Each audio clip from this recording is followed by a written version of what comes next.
તો દિવ્ય કથા આજે નૈમિષારણ્યમાં ચાલી રહી છે અને ત્યારે શૌનકાદિક ઋષિઓએ કંઈક પ્રશ્ન કર્યા છે.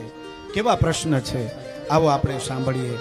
આજે વ્યક્તિઓના પ્રશ્ન કદાચ હોય ને, કંઈક જાણવાની જિજ્ઞાસા હોય તો પ્રશ્ન કેવા કરવા એ ભાગવતજી મને તમને કહે છે. શૌનકાદિક ઋષિઓએ પ્રશ્ન કર્યા છે.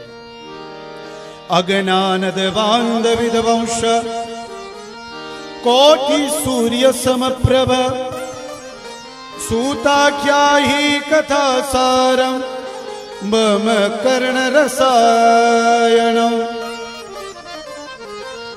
ભક્તિ જ્ઞાન વિરાગપ્તો વિવેકો વર્ધતે મહાન માયા મોહ નિરાસશ્ચ વૈષ્ણવે ક્રિયતે કથમ. શૌનકાદિક ઋષિઓનો પહેલો પ્રશ્ન એ છે કે હે કરોડો સૂર્યની સમાન હે સુતજી, આપના ચરણોમાં હું વંદન કરું છું. અમે બધા ભેગા મળીને વંદન કરીએ છીએ. એક સૂર્ય નહીં, બે સૂર્ય નહીં, કરોડો સૂર્યની સમાન, કોટી સૂર્ય સમપ્રભા. એ ઋષિવર કરોડો સૂર્યની સમાન આપનું તેજ છે, આપને વંદન કરીએ છીએ.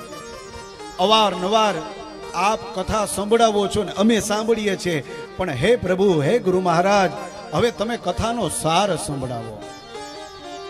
અને એ કથાનો સાર કેવી રીતે સંભળાવો?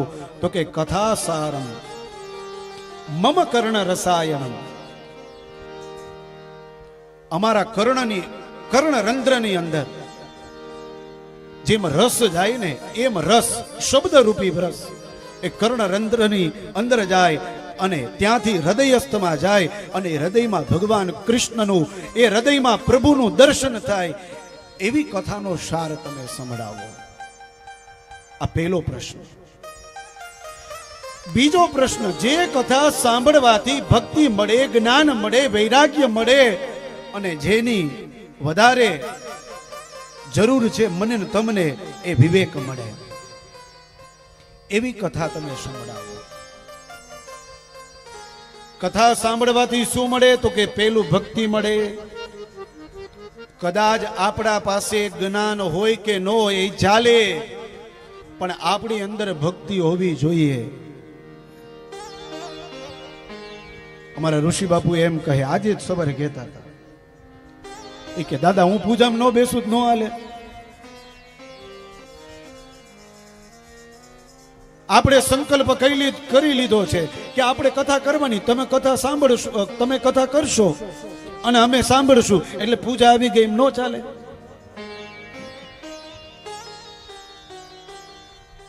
આ એની અંદર રહેલી ભક્તિ જે છે ને એ બોલે છે કે એ બધી જ જગ્યાએ પૂજા સમજે છે. દર્શન કરો એટલે પૂજા આવી ગઈ, એનું નામ સ્મરણ કરો એટલે પૂજા આવી ગઈ. આ એક ભક્તિ છે. તો કદાચ જ્ઞાન ન હોય તો ચાલે, પણ ભક્તિ હોવી જરૂરી છે સાહેબ. એટલે હું ઘણી વખત કથાઓમાં કહું કે ગોપીઓ છે ને એ જ્ઞાની નથી, પણ એની અંદર ભક્તિ ચોક્કસ હતી. એટલે કૃષ્ણ વધારેમાં વધારે, એની બાજુમાં ઉદ્ધવ હોવા છતાં પણ ઉદ્ધવ જ્ઞાની હતા, પણ ઉદ્ધવને વધારે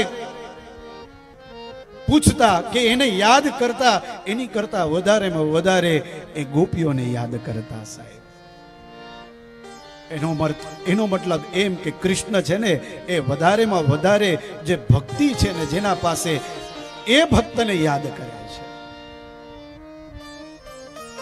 અરે એવા ઘણા બધા દાખલાઓ છે. આપણી બાજુમાં રહેલું જુનાગઢ, ભક્તિ નરસિંહ મહેતા, એના પાસે જ્ઞાન નહોતું, ભક્તિ હતી. કૃષ્ણ આવ્યા એ દાખલા છે. તો એનો મતલબ એમ કે કદાચ જ્ઞાન ન હોય તો ચાલે, પણ ભક્તિ હોવી જોઈએ. પણ એનાથી વિશેષ કહું ને તો જેના પાસે ભક્તિ હશે ને એના પાસે જ્ઞાને આવવું જ પડશે સાહેબ. ભક્તિ જ્યારે વ્યક્તિની અંદર આવી જાય ને અને એ ભક્તિમાં એ રંગાઈ જાય, ત્યારે આપોઆપ એની અંદર જ્ઞાન છે ને પ્રગટ થાય છે સાહેબ. પછી એને ભણવા જવાની જરૂર ન પડે, આપોઆપ એની અંદરથી જ્ઞાન પ્રગટ થાય છે. અને ભક્તિ આવે, જ્ઞાન આવે એટલે તૈયારીમાં રહેજો, વૈરાગ્ય તો ચોક્કસ આવે સાહેબ. તો એવી દિવ્ય કથા બતાવો, સંભળાવો કે જેનાથી ભક્તિ મળે, જ્ઞાન મળે અને વૈરાગ્ય મળે. ચોથું તો કે વિવેક મળે. આજે માણસને સૌથી પહેલે વિવેકની જરૂર છે. આપણાથી મોટો કોઈ આવે ને આપણા દરબારમાં એને વંદન કરવા જોઈએ, એને પગે લાગવું જોઈએ. આપણે ભલે ગમે એટલા મોટા હોય, આપણું ભલે ગમે એટલું નામ હોય, પણ આપણાથી વડીલ કોઈ આવે ને એના પાસે ઝૂકી જવું સાહેબ. અને એટલે કોઈ કવિ કહે, ઝુકતા વહી હે જિસમે જાન હોતી હે.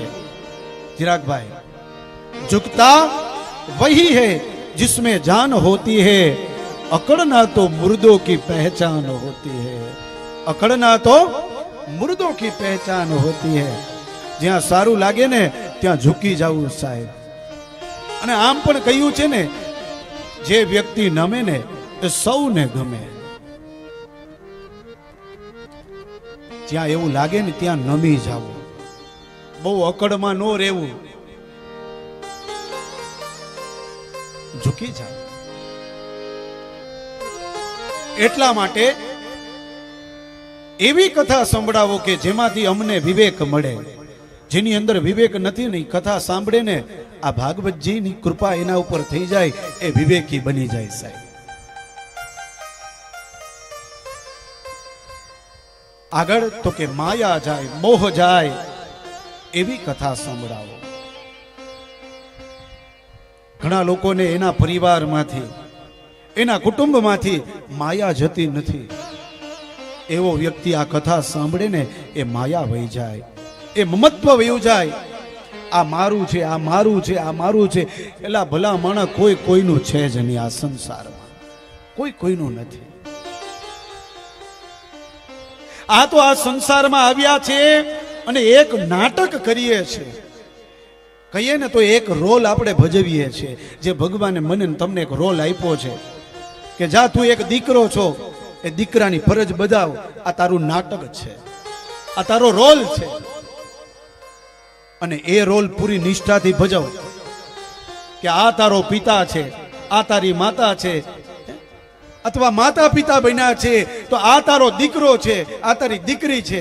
એક રોલ કરવાનો છે, એક નાટ્ય રૂપાંતર છે.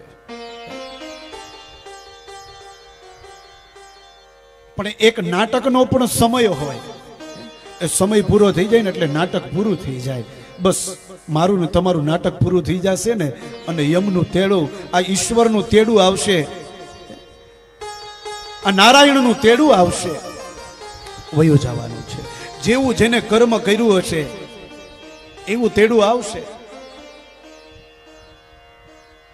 બસ મારે ને તમારે જ્યાર સુધી અહીંયા પ્રેઝન્ટ છીએ ને, આ સંસારમાં, આ દુનિયામાં, આ પૃથ્વી ઉપર, ત્યાં સુધી સત્કર્મ કરવાનું છે. બસ કોઈ પણ સ્વરૂપે, કોઈ પણ રીતે, કોઈ પણ પદ્ધતિથી સત્કર્મ કરાવવું છે, કરવાનું છે.